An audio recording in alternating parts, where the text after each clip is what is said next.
নমস্কাৰ। এই মুহূৰ্তত আহি পৰিছে এটা গুৰুত্বপূৰ্ণ খবৰ। 2026 চনৰ অসম বিধানসভা নিৰ্বাচনৰ ফলাফল ঘোষণা কৰা হ'ব অহা 4 মে তাৰিখে। আৰু বিধানসভা নিৰ্বাচন ঘোষণা কৰাৰ পূৰ্বেই বিৰোধী ঐক্যমঞ্চৰ ফালৰ পৰা ডাঙৰ দাবী কৰা হৈছে। প্ৰদেশ কংগ্ৰেছৰ সভাপতি গৌৰৱ গগৈ আৰু ৰাইজৰ দলৰ সভাপতি অখিল গগৈৰ ফালৰ পৰা এইবাৰ বৃহৎ দাবী কৰা হৈছে। কংগ্ৰেছৰ নেতৃত্বত বিৰোধী ঐক্যমঞ্চই 2026 চনৰ বিধানসভা নিৰ্বাচনত 90খন আসনত জয়লাভ কৰি 4 মে তাৰিখে চৰকাৰ গঠন কৰিব বুলি এই দাবী কৰিছে প্ৰদেশ কংগ্ৰেছৰ সভাপতি গৌৰৱ গগৈ আৰু ৰাইজৰ দলৰ সভাপতি অখিল গগৈয়ে। আৰু বিজেপিয়ে কেৱল মাত্ৰ বেছিতকৈ বেছি 30খন আসনতহে জয়লাভ কৰিব বুলি মন্তব্য অখিলৰ। উজনি অসমত সম্পূৰ্ণৰূপে ধূলিসাৎ হৈছে ভাৰতীয় জনতা পাৰ্টি। গোটেই অসমতেই ৰাইজৰ ক্ষোভ বিজেপিৰ প্ৰতি। সেয়েহে এইবাৰ ৰাইজে বিজেপিৰ বিপৰীতে বিৰোধী ঐক্যমঞ্চৰ প্ৰাৰ্থীসকলক ভোটদান প্ৰদান কৰিছে। 4 মে তাৰিখে অসমত নতুন চৰকাৰ গঠন হ'ব। পৰিৱৰ্তনৰ দিশত অসম। 4 মে তাৰিখে গৌৰৱ গগৈ অসমৰ নতুন মুখ্যমন্ত্ৰী হ'ব।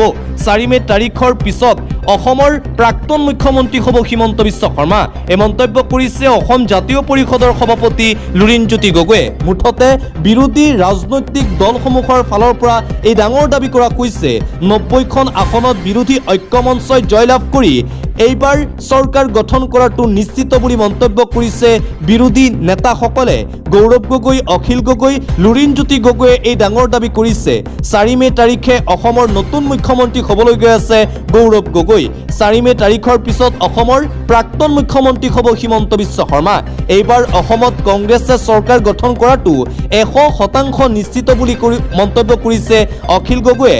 80ৰ পৰা 90খন আসনত জয়লাভ কৰিব বিৰোধী ঐক্য মঞ্চই।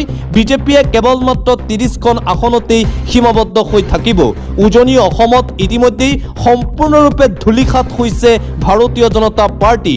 উজনি অসমত 3 গগৈৰ মেজিক চলিছে। গৌৰৱ গগৈ, অখিল গগৈ, লুৰিণজ্যোতি গগৈৰ মেজিক চলিছে উজনি অসমত। এইবাৰ হিমন্ত বিশ্ব শৰ্মা সম্পূৰ্ণৰূপে ব্যৰ্থ হৈছে। অসমৰ ৰাইজে হিমন্ত বিশ্ব শৰ্মাৰ নেতৃত্বাধীন বিজেপিক ভোট দিয়া নাই।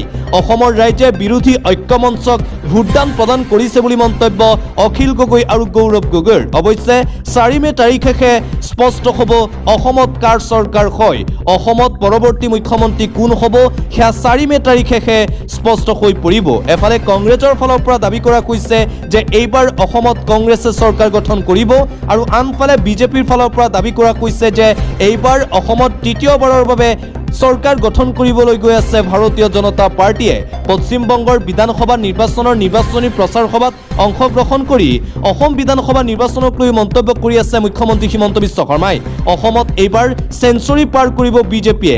100খনতকৈও অধিক আসন লাভ কৰিব বিজেপিয়ে আৰু পুনৰবাৰ চৰকাৰ গঠন কৰিব। মুঠতে নিৰ্বাচনৰ ফলাফল ঘোষণা কৰাৰ পূৰ্বেই শাসক বিৰোধীৰ উভয়ে দেখিবলৈ পোৱা গৈছে এতিয়া নিৰ্বাচনৰ ফলাফলক লৈ কৰিছে ডাঙৰ ডাঙৰ দাবী। এফালে কংগ্ৰেছে কৈ আছে কংগ্ৰেছে চৰকাৰ গঠন কৰিব, আনফালে বিজেপিয়ে কৈ আছে বিজেপিয়ে চৰকাৰ গঠন কৰিব। মুঠতে 4 মে তাৰিখেহে স্পষ্ট হ'ব প্ৰকৃততে কাৰ চৰকাৰ হয় অসমত।